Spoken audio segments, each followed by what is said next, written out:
Doctora, gracias por tomar la conversación. Lo primero que se me ocurre preguntarle es, ¿cuál es su opinión, su visión sobre estos diálogos para la paz total en Colombia? Bueno, lo primero que es importante aclarar es que el gobierno abrió más o menos 10 mesas de negociación con distintas estructuras criminales. Las estructuras de las antiguas FARC, el Estado Mayor Central y las otras disidencias, las de Iván Márquez y las de Iván Mordisco, abrió negociación con el ELN, con las autodefensas de la Sierra, con los grupos criminales de Buenaventura, de Chocó, las estructuras de narcotráfico conocidos como la Oficina, aquí en Antioquia, en el Valle de Aburrá, con varias complicaciones. La primera es, no existe un marco jurídico claro para esa negociación, porque si bien al gobierno le pasó en el Congreso la ley de paz total, la Corte Constitucional fue muy clara en que no puede negociar bajo ese marco con todas las Claro. estructuras. Lo segundo que es muy complejo es que el gobierno decidió hacer unos ceses bilaterales al fuego y los únicos que pararon fue la fuerza pública. Las estructuras criminales continuaron con sus actividades y además, según el último informe de la Defensoría del Pueblo, se ha presentado una grave expansión de las estructuras de 800 municipios, es decir, más del 70% del territorio. Es una locura pensar en un territorio en paz o en un territorio con una democracia asegurada, con ese porcentaje del territorio cooptado por el crimen. Así es, porque además esto tiene varias complejidades. Uno, que el gobierno decidió también no combatir las rentas criminales que alimentan estas estructuras, que son básicamente narcotráfico, minería ilegal, secuestro y trata ilegal de personas inmigrantes y extorsión. Esas son las principales. ¿Y en qué medida esto afecta a la institucionalidad de Colombia? Luego nos meteremos enseguida sobre de qué manera afecta a las actitudes del presidente, a la institucionalidad, pero esta relación de la sociedad con el sometimiento que esto implica al crimen organizado, ¿de qué manera afecta a la institucionalidad? Yo creo que aquí hay varios temas graves. El primero, hay una afectación clara a la legitimidad y la legalidad del gobierno, porque a lo largo de estos procesos las estructuras criminales han declarado que apoyaron a Gustavo Petro para que llegara a la presidencia. Primero lo hizo su hermano cuando afirmó que habían obtenido 1 millón de votos en las cárceles. Luego lo hacen directamente Iván Mordisco, que es una disidencia de la FARC, el ELN. Ellos hace poco declararon que habían ayudado a Petro a ganar, que estaban muy decepcionados, que no confiaban en él para negociar. Incluso alguno de los comandantes de esa guerrilla se atrevió a sugerirle a Petro que fuera al psiquiatra. Entonces ahí hay un problema de legitimidad y legalidad de la elección a raíz de esto. El riesgo que se genera con la llamada franja binacional entre Colombia y Venezuela, que en acuerdo de el régimen de Venezuela y el de Colombia, pues le ha entregado esa zona prácticamente al ELN. El que hoy tengamos un estado de excepción en la zona del Catatumbo, donde el gobierno declaró conmoción interior y que está llevando a que en otras zonas que están viviendo unas violencias similares a las del Catatumbo, pues se esté pidiendo también estado de excepción. Todo este Totalmente. desorden tiene una consecuencia y es que existe una posibilidad de alterar la elección que se tiene que surtir en el 2026. Yo creo que hoy ese es el riesgo más grande en Colombia. Visto desde el extranjero, visto desde fuera de Colombia, uno se queda con una sensación y es como una especie de batalla de Petro por obtener el poder total. Lo ve uno enfrentándose al poder judicial, lo ve casi que dándole indicaciones al poder legislativo. Esta batalla por el poder total de Petro, ¿es como se ve desde afuera?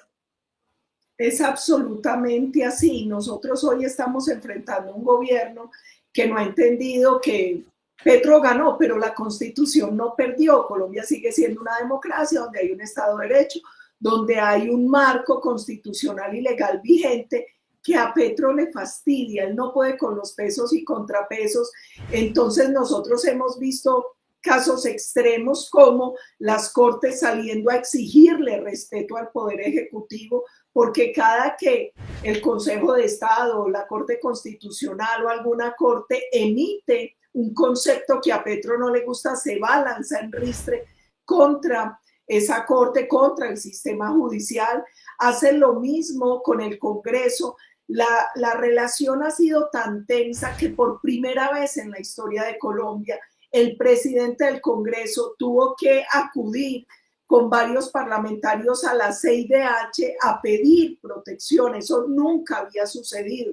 El senador Efraín Cepeda, que es el presidente del Congreso, tuvo que viajar a Washington para alertar en organismos internacionales porque Petro está asusando permanentemente a sus seguidores contra los parlamentarios. Todo el que opina distinto a Petro, según él, es un nazi y justifica todo tipo de ataques.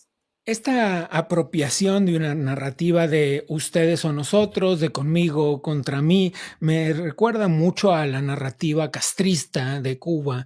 Y esto me lleva a un punto que tal vez nos regresa un poquito al comienzo de la conversación. Y es Cuba como garante, estoy usando un término concreto que así está llamado, como garante de las conversaciones por los diálogos de la paz total.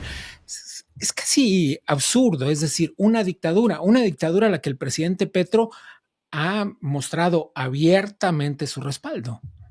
Así es, la dictadura de Cuba y la dictadura de Venezuela son garantes del proceso. Eso tiene una dificultad, no solo por la ilegitimidad de dos regímenes dictatoriales, sino porque Cuba fue la cuna donde nacieron las guerrillas en Colombia. En Cuba han tenido albergue los terroristas colombianos. De hecho, en algún momento, cuando puso la bomba que asesinó a tantos estudiantes de la escuela de policía del ELN, el entonces presidente Iván Duque le pidió a Cuba que extraditara a los cabecillas del ELN y Cuba no quiso hacerlo.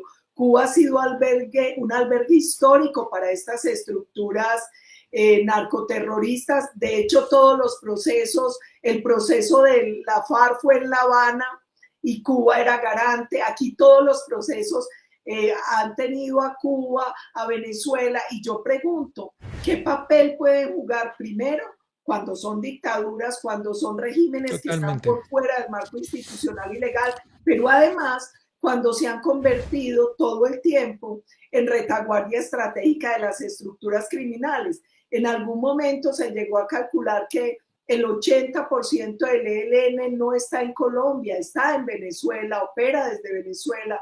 Ahí concentran armas, concentran hombres, concentran mandos. Entonces mi pregunta es, ¿cómo puede ser garante en una negociación alguien que tiene relación directa, totalmente, que ha sido parte de, digamos que de todo el fortalecimiento, el nacimiento y el proceso que han vivido estas estructuras criminales?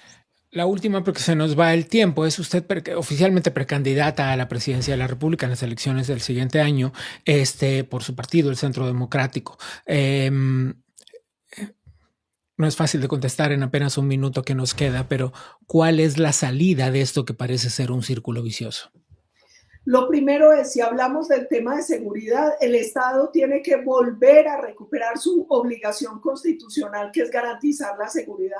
Hay que fortalecer la fuerza pública, hay que entender que seguridad y justicia son un binomio inseparable. Una vez asuma la presidencia, inmediatamente desaparece el reconocimiento político a estructuras que en realidad son narcotraficantes como el ELN y la FARC. A todos hay que tratarlos como carteles del narcotráfico y el terrorismo. Yo voy a radicar una ley de sometimiento a la justicia para que en un marco de justicia ordinaria, con algunos beneficios, ellos puedan acogerse. Y el que no se acoja, pues tiene que recibir todo el peso de la ley.